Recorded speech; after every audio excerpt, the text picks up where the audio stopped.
দৈনিক ইত্তেফাকের শিরোনাম, গ্যাসের সংকটে শিল্প উৎপাদনের ধস, বেড়েছে লোডশেডিং, ঝিনাইদহ আওয়ামী লীগের বিভক্তি, পাল্টা কর্মসূচি।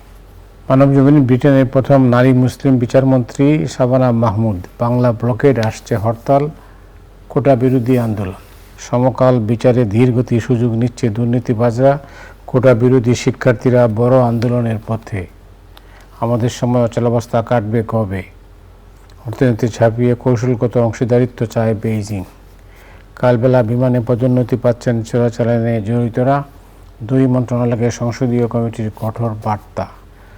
আজকের পত্রিকা, আন্দোলনে বিচ্ছিন্ন হচ্ছে সারা দেশ, পথে পথে অবরোধ, চরম ভোগান্তি।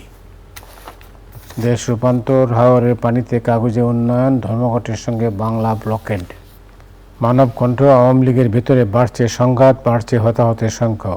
ছোটদের সুন্দর জীবন নিশ্চিত করাই ছিল বঙ্গবন্ধুর লক্ষ্য, বলেছেন প্রধানমন্ত্রী।